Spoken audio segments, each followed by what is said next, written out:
Holy shit. Hello, this is True Lackey and welcome to another video. Now, this video is going to be a little bit different from what I normally upload, since I'm usually cursing every 5 minutes or failing at life. So this is going to have me actually using my brain power for once. Now, if you've been living under a rock and somehow didn't see the title of this video, then I don't know what to say, because we're talking about No Man's Sky here. Now, if you haven't heard anything about this game, or if you're just interested in it, if you don't know the very interesting and long history of this game, then I insist you click off of this video and go read or watch the many videos or articles on this game's release before you come back to this video, because it's pretty dark shit.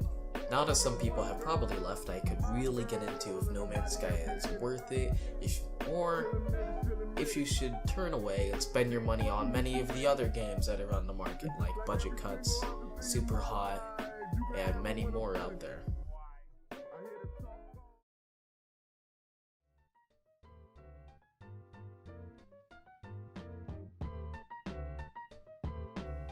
Okay, to start off with, before doing anything, I made a checklist of worthiness, which will help me keep me on track for this video, and overall help you guys make a decision if you want to spend your money on this VR game or not. To quickly go over what I'm going to be critiquing this game on, I'm going to go over the checklist and list them all off for you real quick.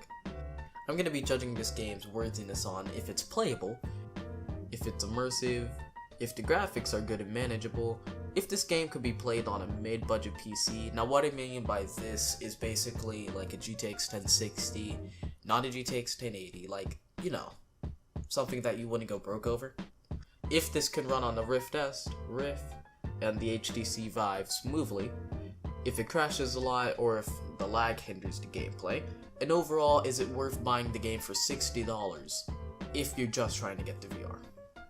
So that's the checklist. I'll get back to it later in the video, but for now, I'm going to say what I experienced from playing this game in VR.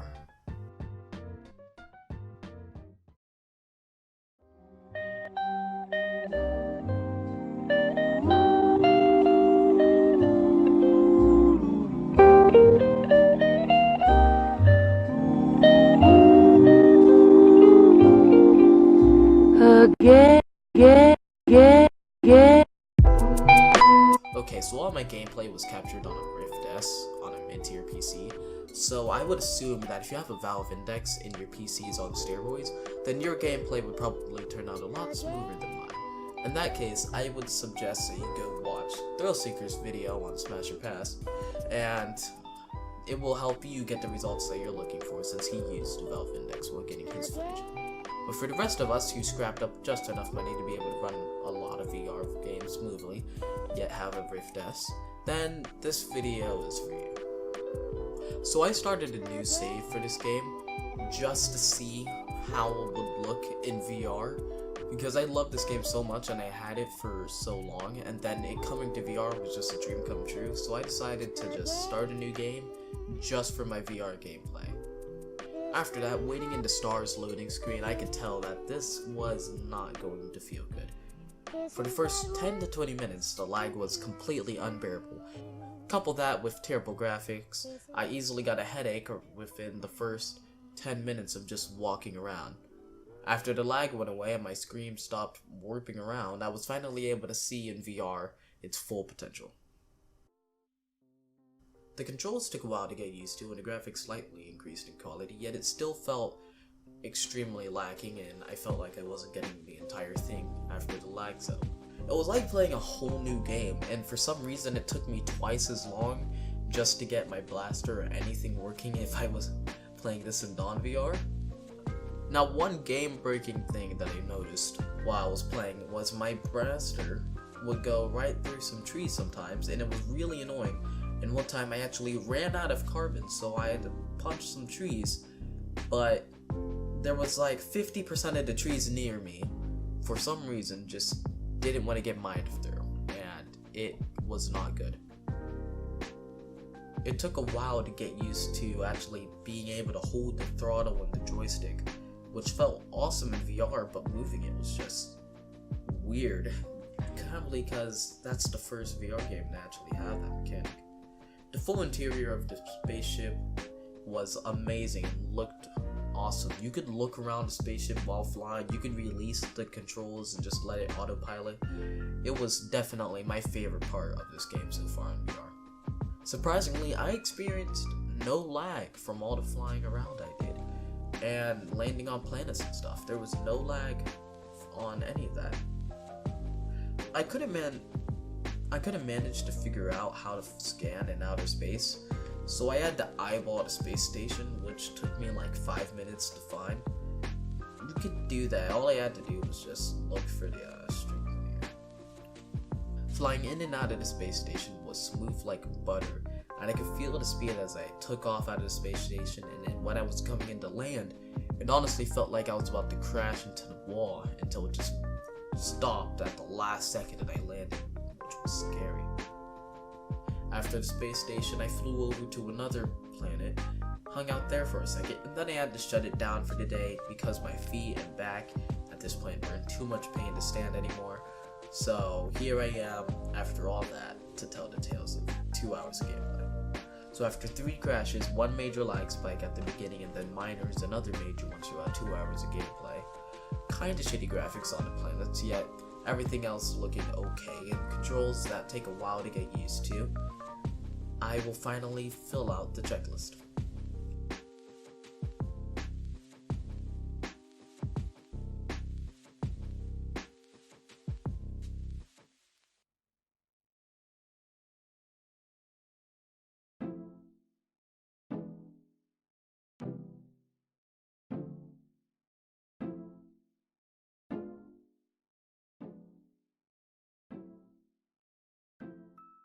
Okay, is the game playable? Yes.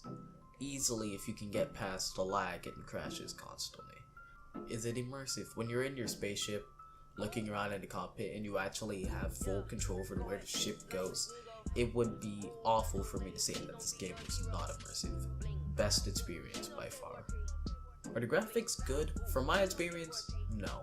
Remember, I was on medium graphics, just in case my PC couldn't handle it. Since all the lag, I figured that it wasn't a good decision just to put it on high. If you have a powerful PC, then go ahead and crank up those graphics as high as you feel comfortable. But for the people that have mid-tier PCs like me, I can't really say that the graphics are that good. Should this be played on a mid-budget or mid-tier PC? Easy answer, no. Unless you want to have motion sickness, please at least have better specs than me if you're going to be playing this. They will be inside the description down below, so just check those out. Make sure they have better than me at least if you're going to be playing this, because even I was having trouble. Can this be played smoothly on the Rift S, the Rift, and the HTC Vive? I played VR. I played this with my Rift S, which is slightly better than the Rift, and maybe slightly worse than the HTC Vive in some cases. So I had it pretty rough yet smooth experience. So I can give this a check mark since you'll have a pretty close experience with all the other headsets listed. Next, do the controls feel good and are well matched? Yeah, it took me a while, but after 20 minutes everything just felt natural, and that's how it should be. Does it lag and crash often? Yes, fairly often. You'll run into lag that makes it nearly unplayable. You might have to restart your game entirely a couple times like I had to do. Does it crash often? Yes, it crashed for me 3 times in 2 hours. I heard if you entered a new meeting area for players in VR, it would crash instantly, so I gotta give that a check. Now, should you spend $60 on this game only for the VR? No. You should spend your money on the onslaught of games that are more developed and will offer a better experience like Budget Cut, Superhot, and Beat Saber. Now, say that you want this game for the VR and non-VR version, then maybe it becomes worthy. But you're gonna have to play the non-VR version a lot more than the VR version if you're gonna want a better experience and probably like this game better. Now basically if you buy this, you're getting 2 games, the VR and the non-VR, because they both feel extremely different. The VR feels so much more immersive. But overall, I can't recommend you buying this just for the VR. Wait a bit, then after they patch it up, then you can go spend your money on this.